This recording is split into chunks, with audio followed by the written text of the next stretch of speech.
السلام علیکم معزز حاضرین، میں بہت شکر گزار ہوں آپ سب کا کہ آپ نے وقت نکال کے یہاں پر آئیں.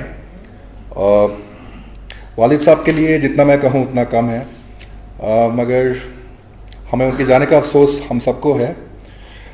والد کی نگاہانی رحلت پر اظہار تعزیت کی خاطر جمع ہونے کے لیے آپ سب کا سب سے پہلے تہہ دل سے میں بہت شکریہ کرتا ہوں.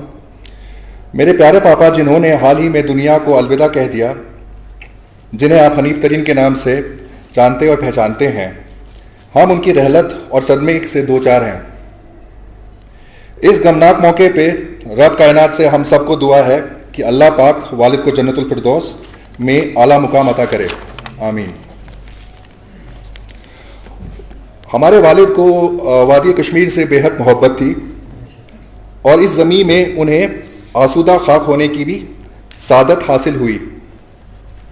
والد صاحب سرائے ترین سے تعلق رکھتے تھے اور وہاں پر ایک زمیندار گھرانے سے تھے. ان کا ہمیشہ سے ایک خواہش تھی کہ وہ ڈاکٹر بنے، اور ان کی یہ خواہش کشمیر آ کے پوری ہوئی.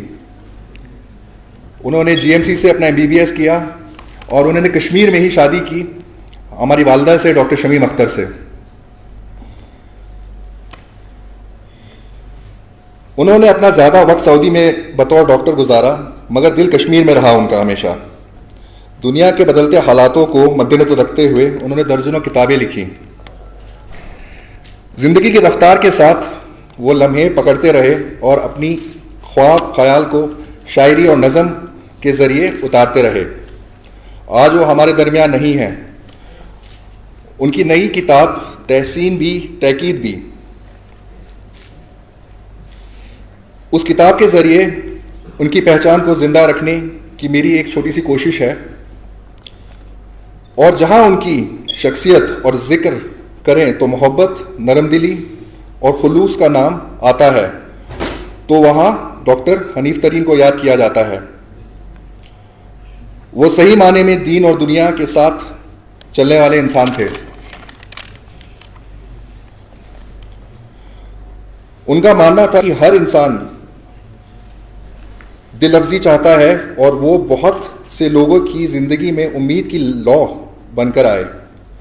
ہمت دی، حوصلہ دیا، اور ان سب کے احساس کو انہوں نے اپنی شاعری میں اتار دیا.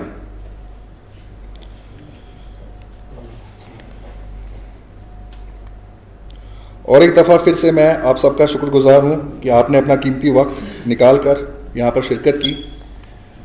ان کے کچھ اشعار کے ساتھ میں یہ اپنی بات ختم کرتا ہوں یہاں پہ. شوق میرا جب سوا ہو جائے گا، جو نہیں اب تک ہوا ہو جائے گا. اپنے اندر سے جو باہر آیا میں، حادثہ کوئی نیا ہو جائے گا. دھیرے دھیرے مجھ میں کر یوں ہی خرام، زیست کا میرا بھلا ہو جائے گا. درد پر رکھ دے میرے الفت کا ہاتھ، درد دنیا کا دوا ہو جائے گا. شعر میں کر لیجیے اب اس کو قید، لفظ جو اترا فنا ہو جائے گا. زخم دل بھرتے ہی تم کو اے حنیف، درد کوئی دوسرا ہو جائے گا. درد کوئی دوسرا ہو جائے گا. خدا.